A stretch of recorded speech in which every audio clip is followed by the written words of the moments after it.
Ibu pekerjaannya apa? Ibu hanya seorang pemulung.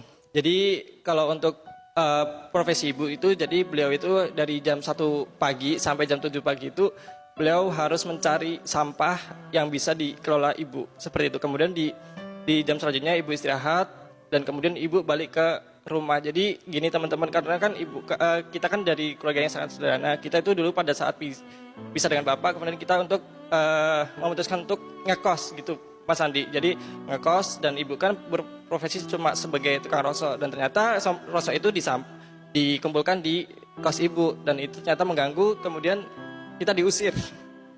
Kemudian kita ngekos lagi, pindah kos lagi dengan ukuran cuma 2x3 itu buat 4 orang teman-teman. Kita kan udah memutuskan untuk ngekos di ukuran 2x3 itu tadi. Kemudian ibu memutuskan untuk membangun gubuk rosok itu di pinggir rel.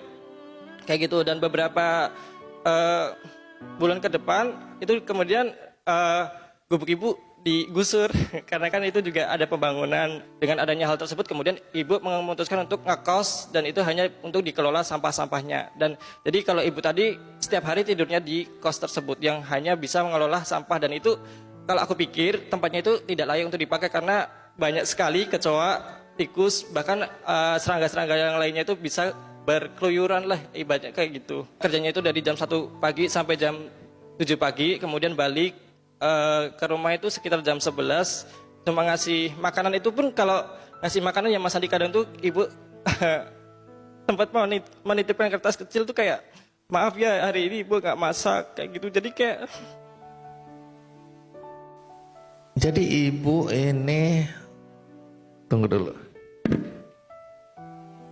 Saya jadi ingat ibu saya. Hampir sama kita nasibnya. Jadi ibumu itu bekerja pada malam hari sampai pagi hari. Ya, seperti itu. Sesulit apa masa-masa di mana kamu tumbuh dan berkembang sementara tanpa ibu, karena ibu harus mencari nafkah sebagai pemulung? Ya, jadi mungkin kalau teman-teman tahu juga, kan kita kan juga dari keluarga yang mungkin sederhana gitu kan. Kadang kita juga harus makan hasil mulungnya ibu itu. Jadi kayak mungkin ada makanan sisa terus dibawa ibu.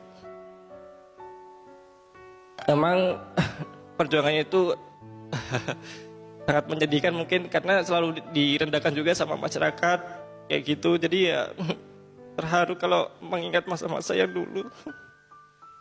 Tentu kami semua di sini bertanya-tanya ya, bagaimana mungkin anak seorang pemulung ya yang harus menghidupi anak-anaknya dengan situasi dan kondisi seperti tadi.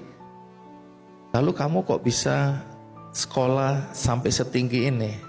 2017 Alvin lulus SMA, kemudian di Alvin untuk melanjut, habis itu Alvin kerja 1 tahun, habis itu di tahun 2018 Alvin dinotis sama guru SMA, Alvin kamu nggak kuliah ya gitu kan Mas Andi. Terus ya bu saya nggak kuliah. Kok kamu nggak kuliah gimana sih, kan kamu pinter gitu kan. Ya udah deh, habis itu saya dipanggil sama guru SMA ku, dan ternyata di SMA itu dapat surat undangan kalau di UT itu pembukaan beasiswa bidik misi.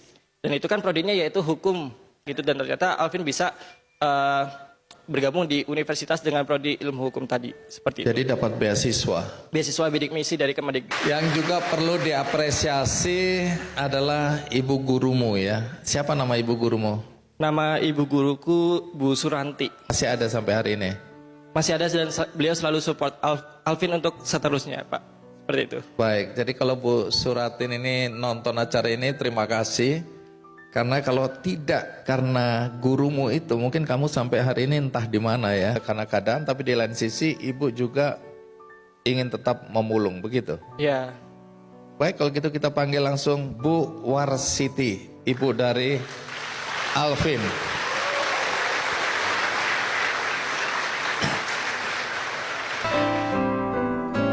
Peluklah diriku,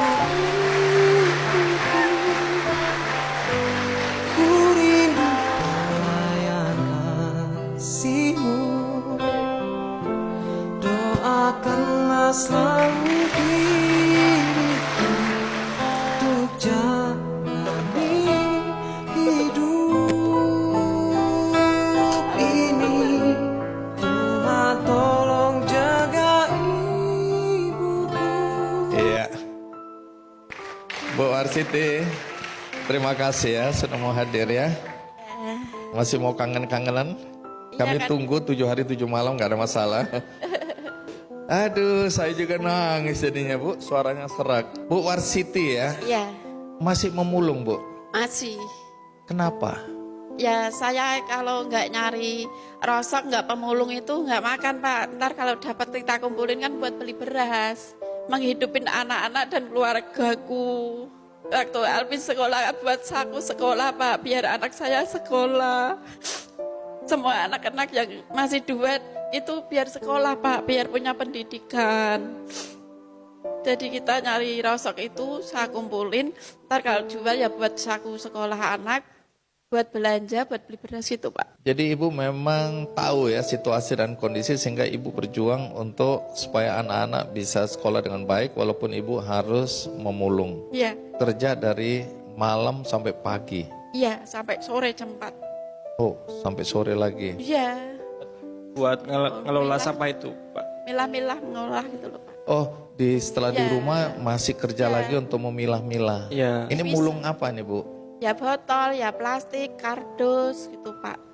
Terus dijual ke ada yang menampung lah. Iya, pengepulnya. Rata-rata bisa mengumpulkan berapa Bu? Dalam sehari atau seminggu?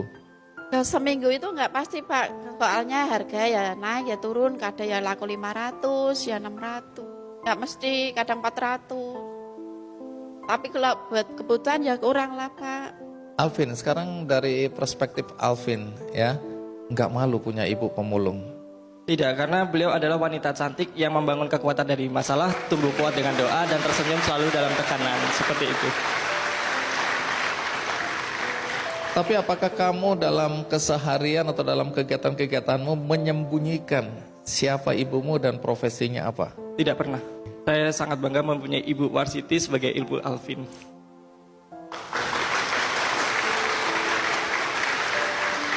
Apa yang kamu kagumi dari ibumu? Karena beliau selalu memberikan yang terbaik untuk anak-anaknya, jadi rintihan dan keringat beliau itu adalah semangat hidupku. Seperti itu, Mas Andi.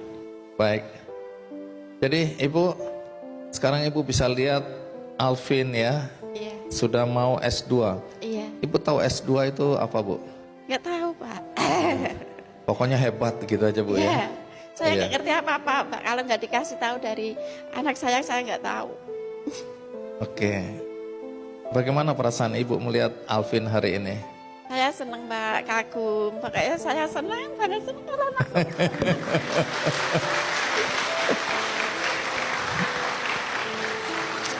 Baik. Apa doa ibu untuk Alvin? Biar itu dia lancar belajarnya, biar sukses cita-citanya apa yang ditercapai. Aku senang, aku bangga punya Alvin, bisa membawa nama baik orang tua sama keluarganya Pak. Ibu umur berapa sekarang? 52. Kapan mau berhenti jadi pemulung? Ya kalau saya berhenti ntar anak-anak nggak makan Pak. Tapi ibu sendiri nggak malu jadi pemulung? Enggak. Yang penting saya jujur, nyari rezeki yang halal, nggak mengganggu semua keluarga tetangga apapun Pak. Yang penting jujur Pak saya. Alvin, saya dengarkan kamu sekarang banyak kegiatan ya, jadi juri, jadi pembicara, kemudian ikut berbagai kompetisi, aktif dalam kegiatan sosial ya. Ya, Nah, di luar sana Alvin, masih banyak anak muda, anak Indonesia yang mungkin latar belakangnya seperti kamu ya, dari keluarga yang relatif kurang mampu, kemudian berjuang untuk bisa mendapatkan pendidikan yang layak, tapi bisa juga mereka tidak punya keberanian dan tidak punya mimpi yang tinggi Ya. untuk bisa seperti kamu hari ini. Adakah sesuatu yang bisa kamu sampaikan untuk memberikan dorongan semangat bagi anak-anak Indonesia dimanapun berada yang saat ini tidak berani bermimpi besar karena kondisi dan situasi ekonomi di keluarganya? dari Alvin, jangan pernah bunuh mimpimu hanya karena faktor ekonomi. Ingat, siapapun bisa jadi apapun.